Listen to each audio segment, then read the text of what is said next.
Today we have Eugene Yarbrough III. He's a business owner, hospitality developer, creative director, and event producer. I started as a promoter in Washington, D.C. This guy will host one of the finest events in Miami, where he will give you the best hospitality in the world, even from the service, going all the way to the food and the show. Kendrick Lamar was headlining that night.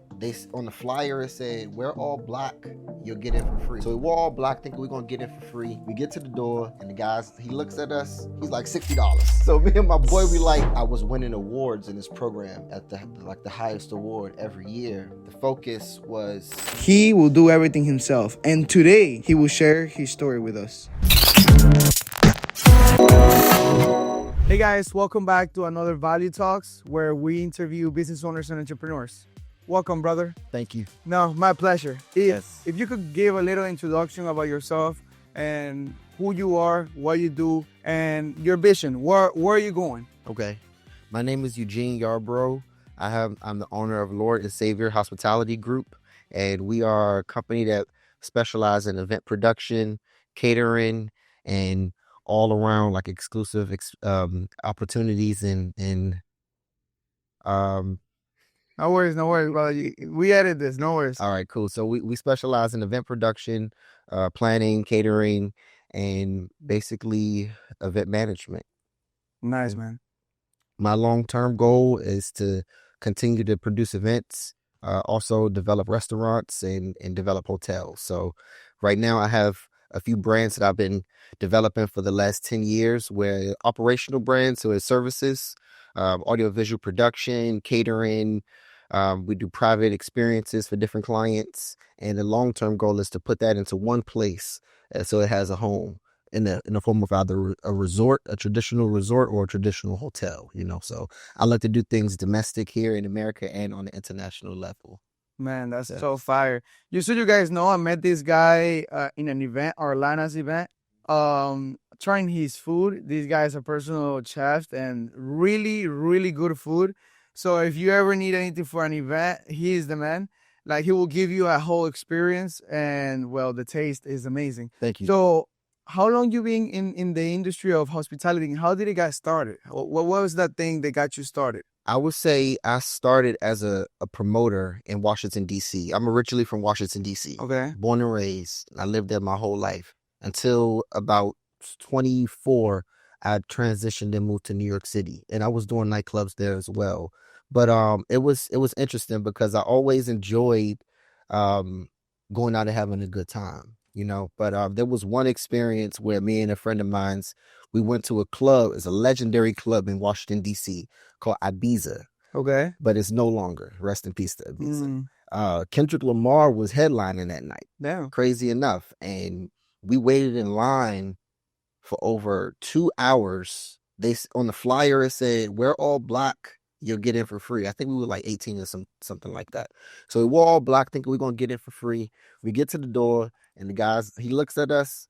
He looks at his watch. He's like $60. So me and my boy, we like, man, this is crazy. We get inside, beautiful nightclub, but we're general admission. We're right in the front of the stage. So we see all of the VIP tables, everybody having a great time. The VIP tables on stage. And we left that club like, we don't want to be the guys on the floor. We want to be the guys behind in the money room, or the ones having a good time, in the VIP section. So from there, my friends and I, we started producing parties at Airbnbs, kind of like a place for where local artists can come and be celebrated. Like an after? It wouldn't be an after. So I had two lanes, right?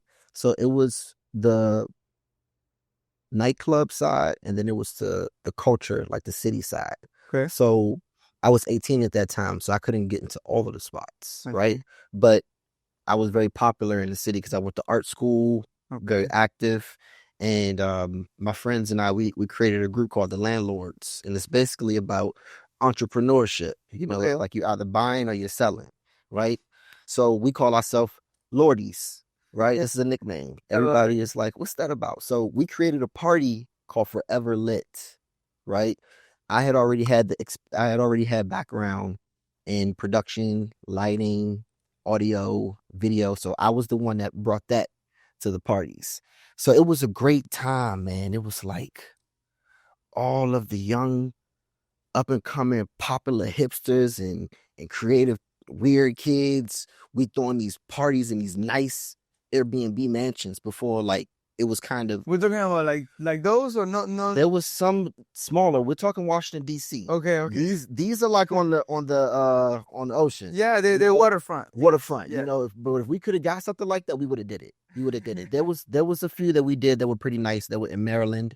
There was one that we did. It was a mega mansion like that in DuPont Circle. Wow. Yes, so that one was crazy.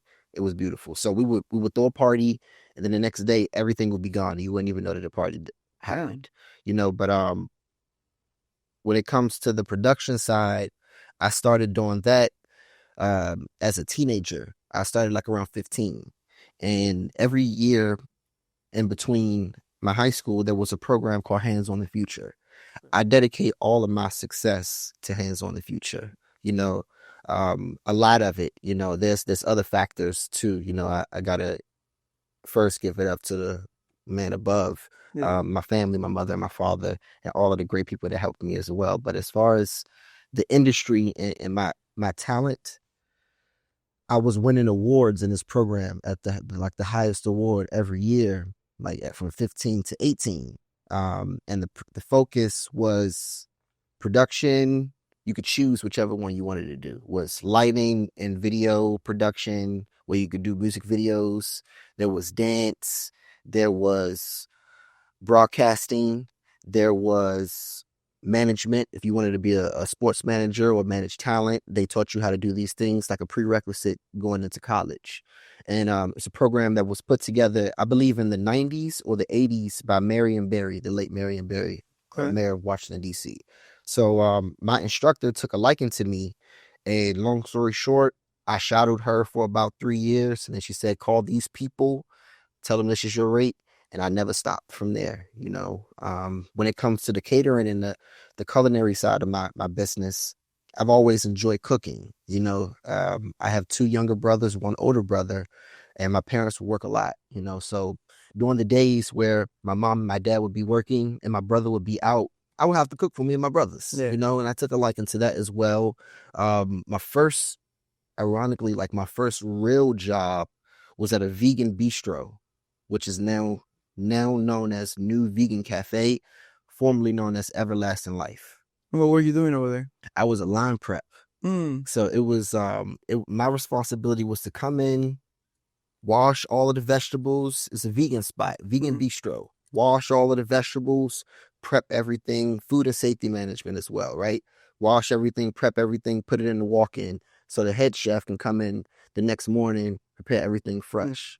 So that was my thing, and I was cool with that, you know, and I took a liking to structure in the kitchen, making sure that things are done. And from there, I was smelling like tofu.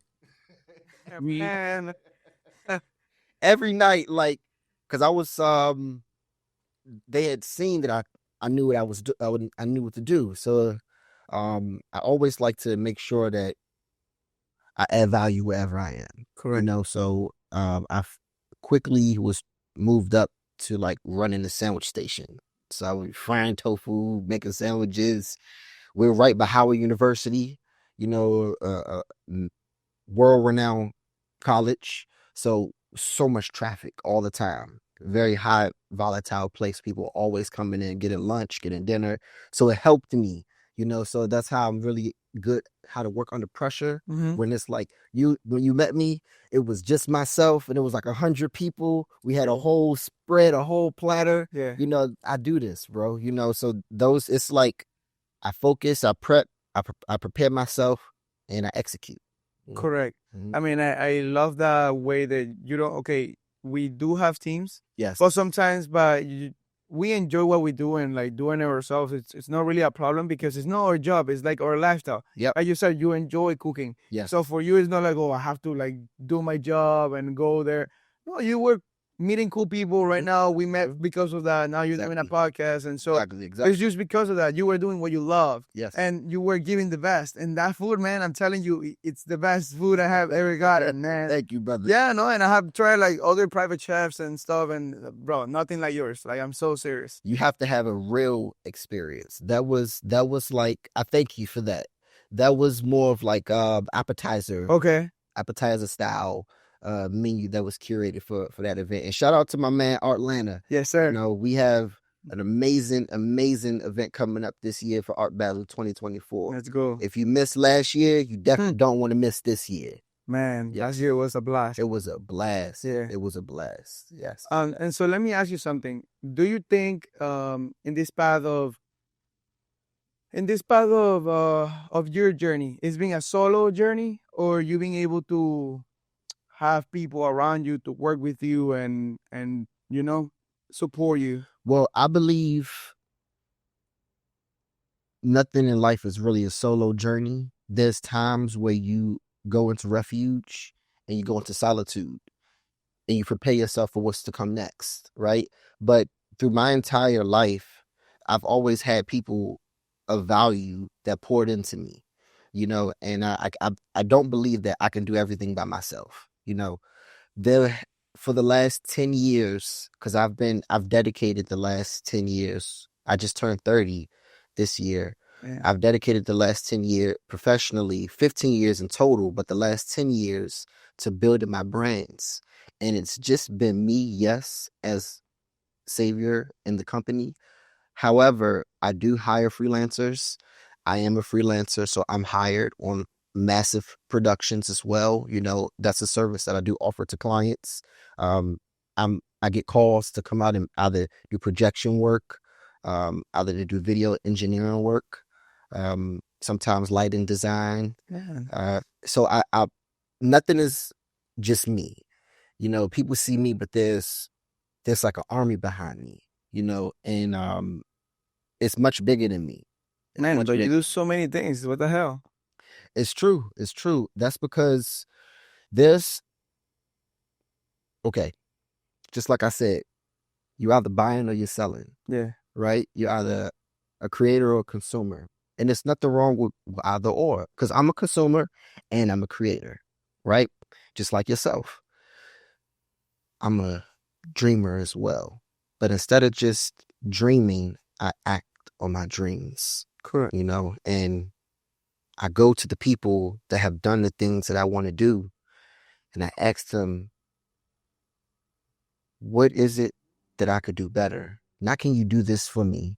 Like, because I want to earn my respect, in these industries, and show people that I dress nice, but I can last with the best of them. We put in sometimes 10, sometimes 20-hour days consecutively, and we have to show up, and the clients are always happy, and that smile from them makes me feel good, so that's a big determining factor of why I have this drive. And I'm an Aries too, so we got energy. Like, we always have energy.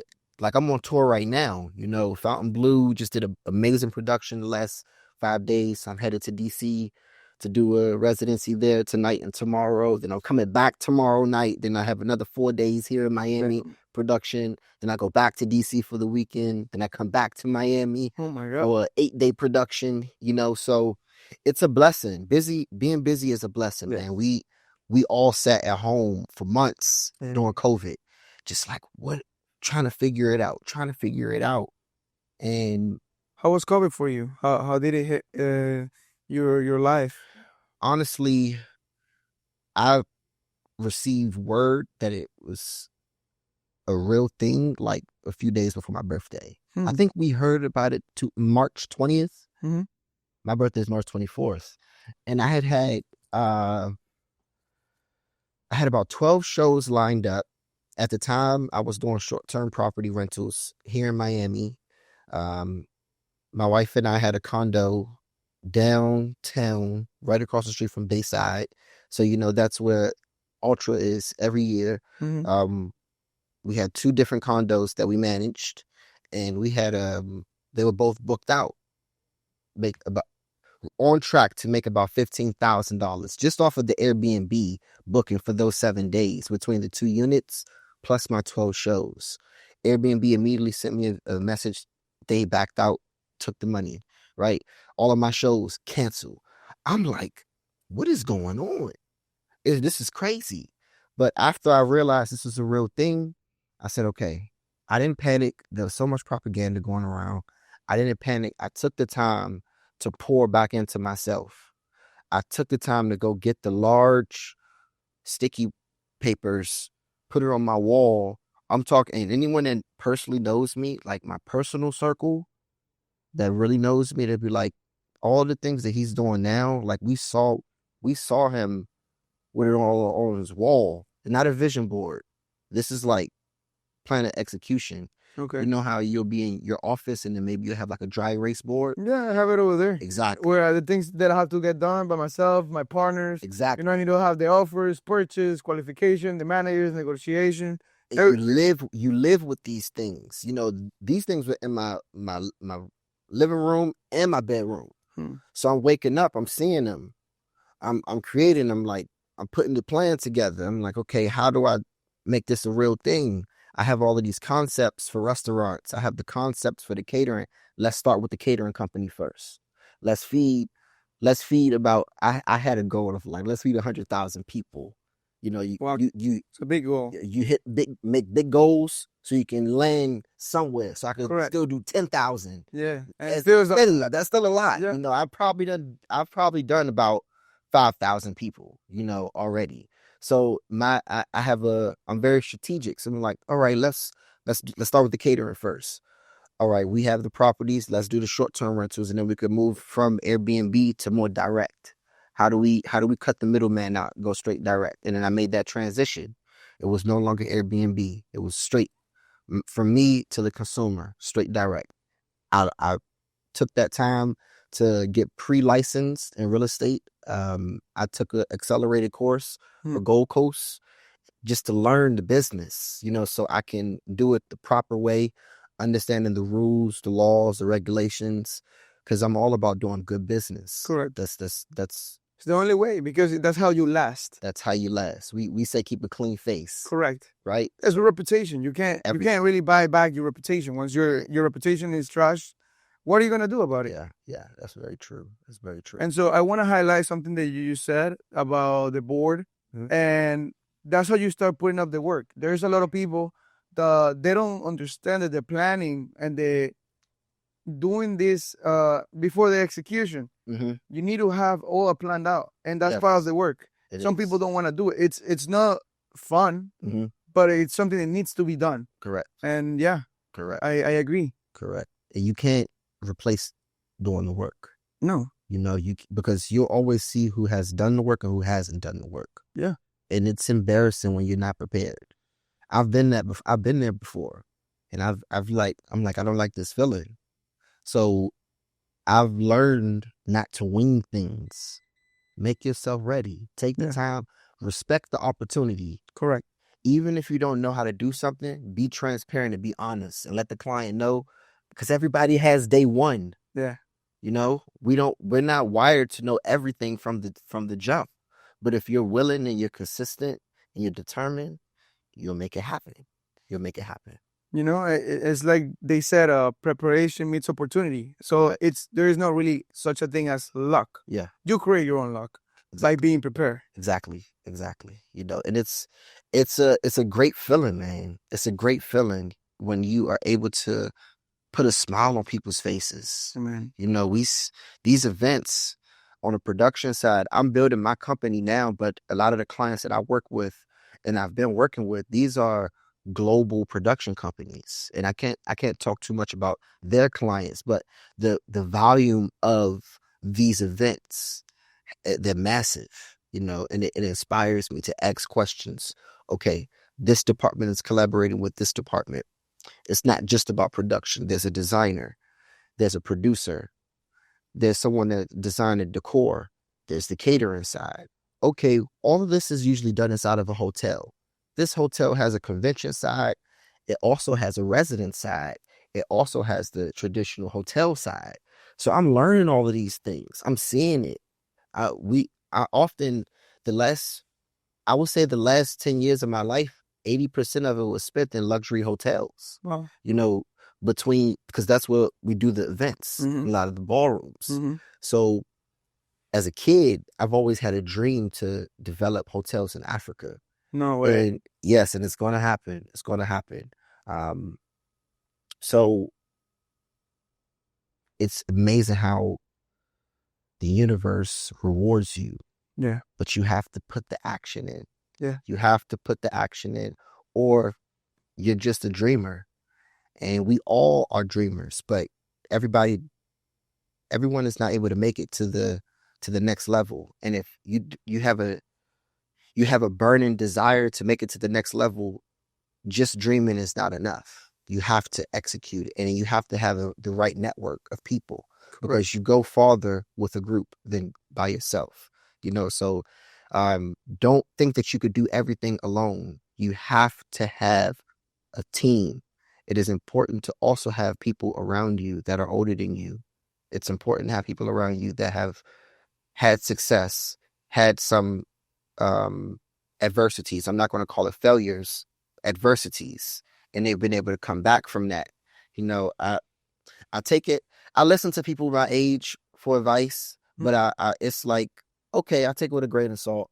Yeah, I mean, sometimes you need to, what I think about, for example, for mentorship, you're talking about mentorship, right? Yes. So when I take advice from somebody as a mentor, I need to see that they're aligned with my vision. Correct. So they could be old, they could have experience, but if they're not aligned with what I want, I don't really take their advice. Yeah. Because sometimes their advice might not be the greatest. And sometimes you need to follow like God's calling. I call it. Correct. Because there is something inside of you that, for example, you want to develop hotels in Africa because God put that mission for you, right? Correct. And so maybe your mentor is telling you that's not worth it. It's not going to give you a return that you're looking for. But you're not looking for money. Right. It's a fulfillment that the money is not gonna do for you.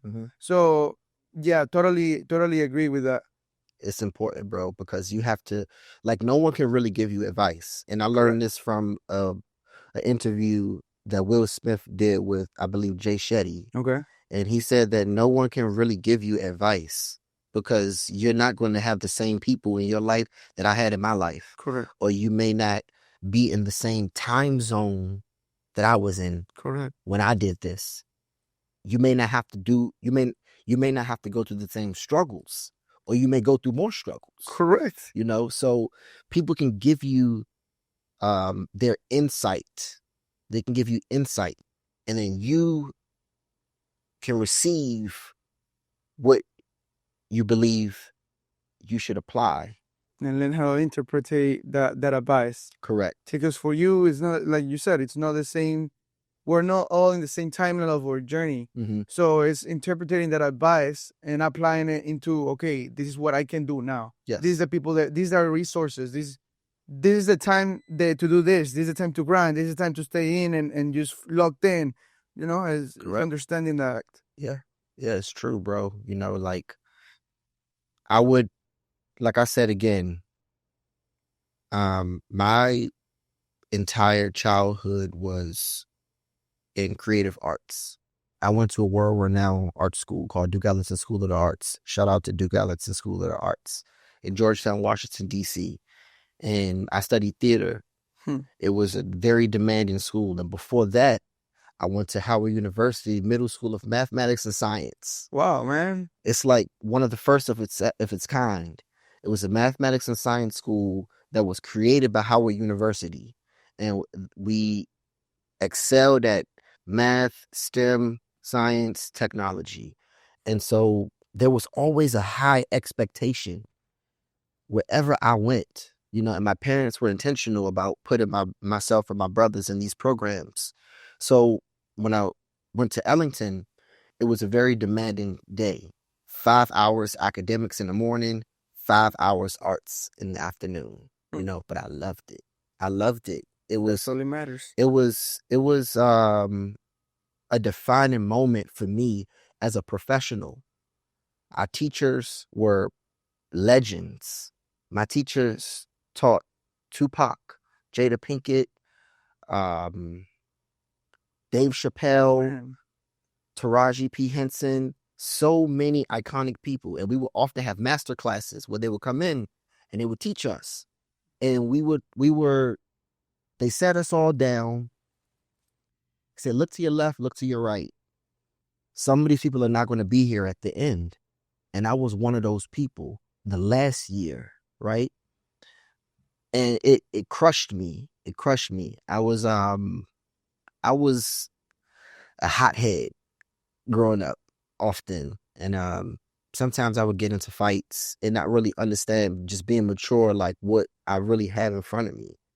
And when I had my last year as a 12th grader, I went to a different school, alternative school, where they talked about entrepreneurship. And this is where I kind of started like, okay, what is entrepreneurship? I still want to be an artist. I still want to create.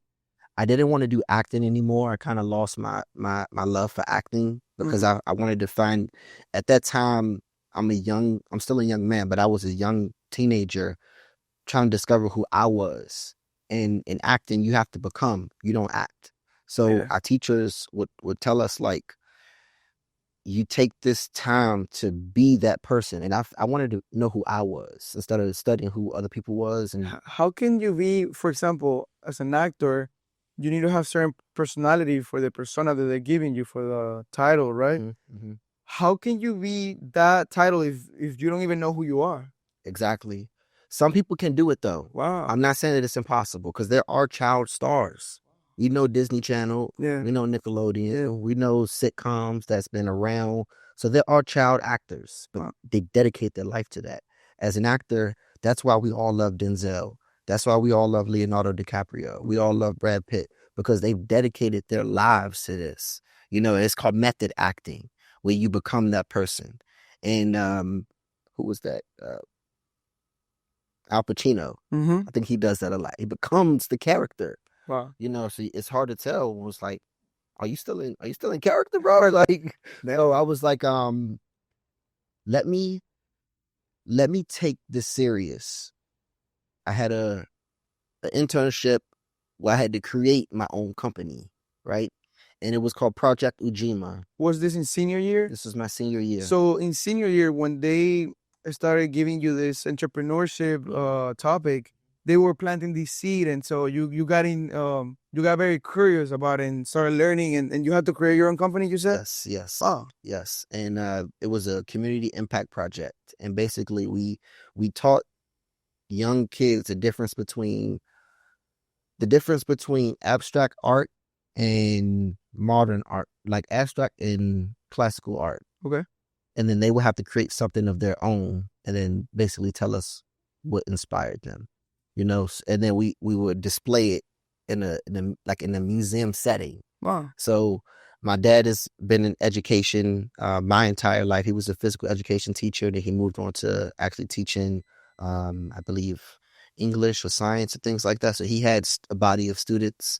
And you go to your circle of influence first, right? Your sphere of influence first. Then you go outside.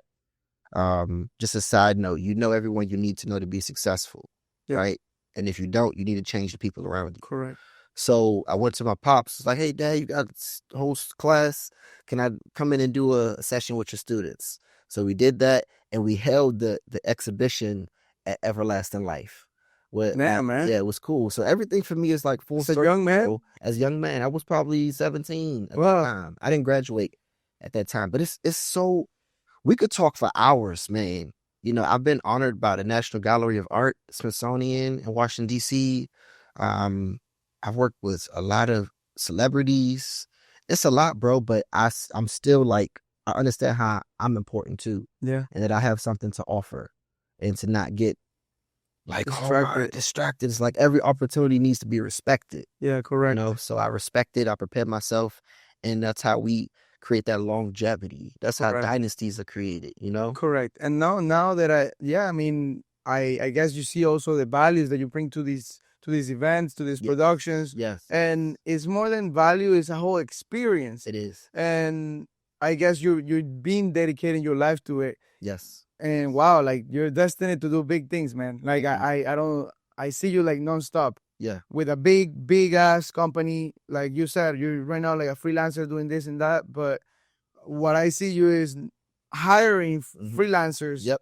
having these type of companies and Yep. doing these big ass events. Like you probably seen the boat, Patrick Bet David, those type of events. They're I haven't huge. seen that one.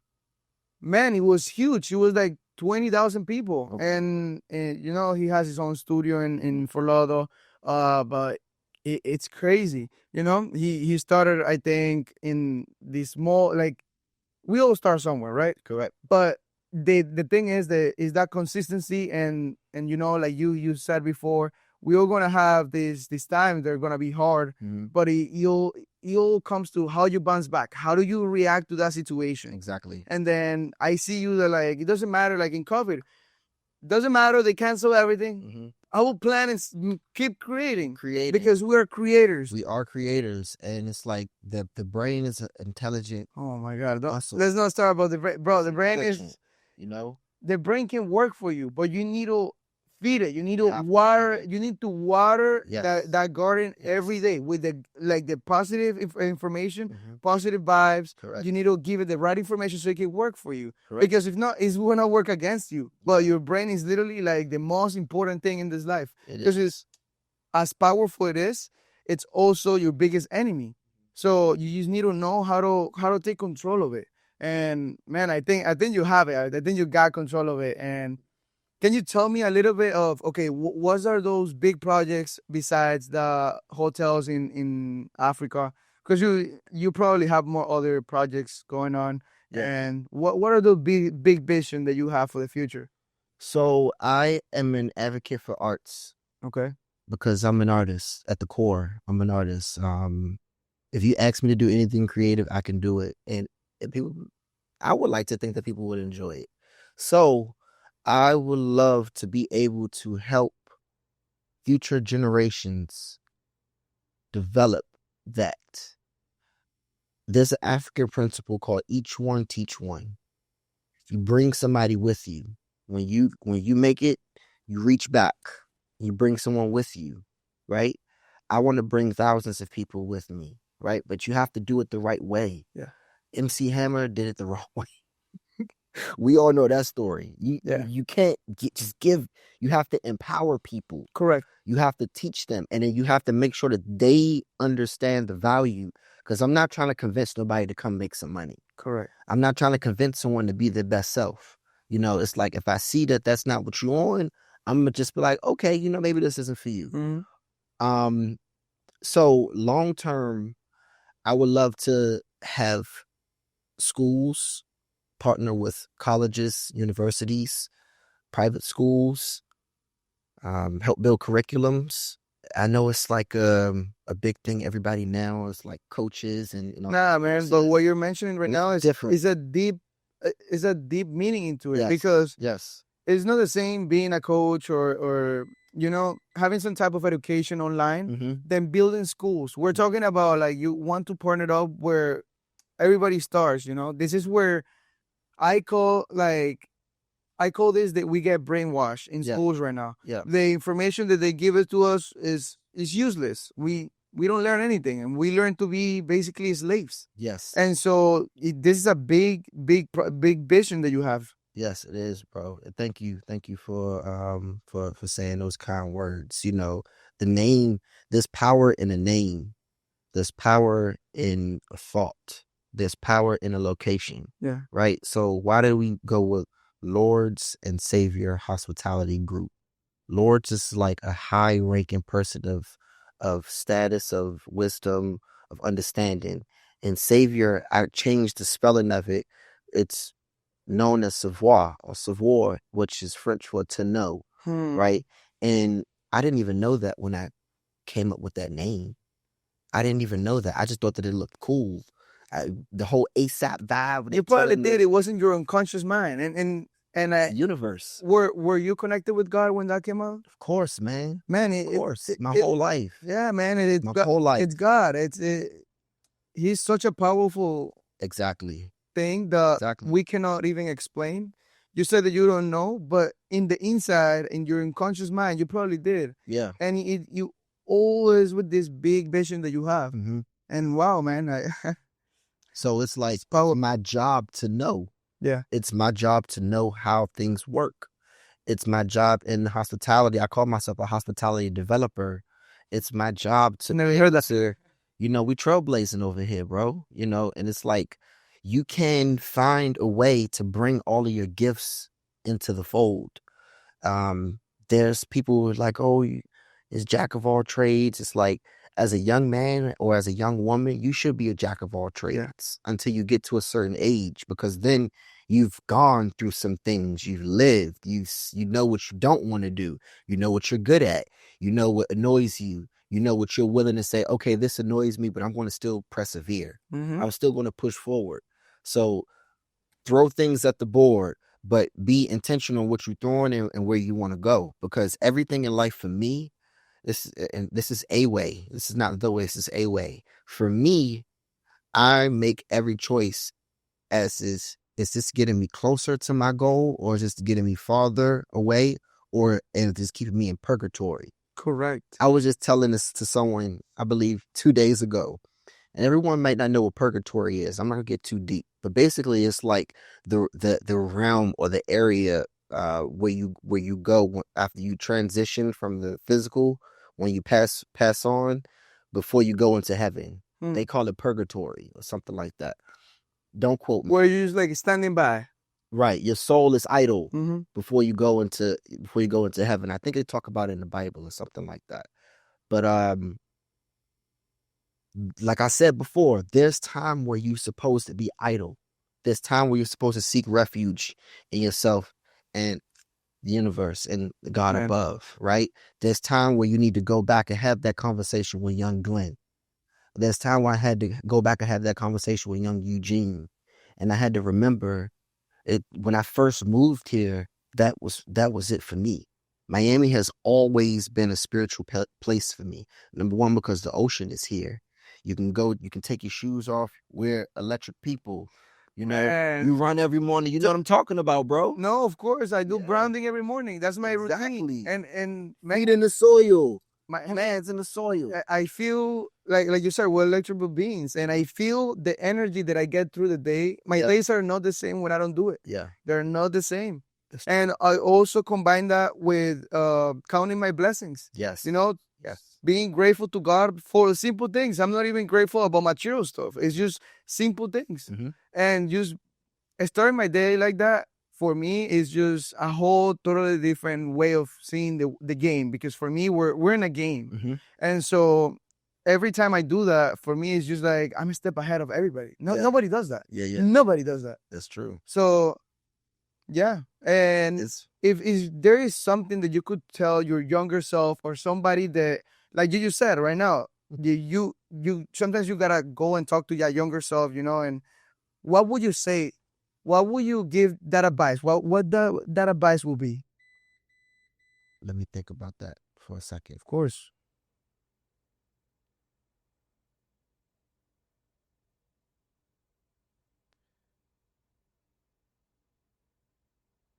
Young Eugene,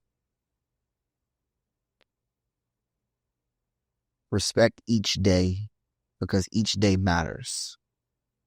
Understand that this is a long-term game. This is a long-term play. Don't be too hard on yourself. Understand that you're making progress, that you've already made progress, and that you're on the right path. Continue to keep God first, and all things are possible. And you'll win. I'll see you on the other side. Amen. Amen. Yo, this was a hell of a podcast, bro. If you could now you share your Instagram, where can people reach you out? Okay. If they need any type of your services, or they just want to talk to you, whatever it is. Absolutely. You can follow me on Instagram at SVVOIR. And then all of my companies is in my bio, So again, S as in Sam, V as in Victor, a second V as in Victor, O as in octopus, I as in iguana, R as in red, Savior. And then Savior Hospitality is in my bio. The 333 Corner is my catering page and my advisory consulting company. We advise different business owners. We help build menus for them. We train their staff. We incorporate systems, and we help their demographic. We phase in menus, and then we back away, and also if you need a party catered, or if you want a private chef experience, I've been getting really busy, so I'm not going to be doing that as much. I now have chefs for that. We do offer that anywhere, domestic, international. When it comes to audiovisual production, that's also in my bio as well, savior.productions. We do lighting, we do video, we do projection, mapping, we do holograms, we do LED walls, we do audio systems, PAs, line arrays, anything from corporate, social to lifestyle. Budgets, we can discuss budgets, but we really do this at a big level, So if you're interested, you can reach out to me online. I answer via email, preferably via email. That's in my bio as well. But I'm looking forward to whoever's looking forward to working with me. Man, anything you can imagine. And if you're in the industry of hospitality, or you want to get into the industry of hospitality, please don't hesitate to reach out, because he's here Yes. with a purpose. He's Yes. here Yes. to provide you value. And so, guys, thank you for watching, and don't forget to subscribe. Bro, this was amazing. Thank you, man.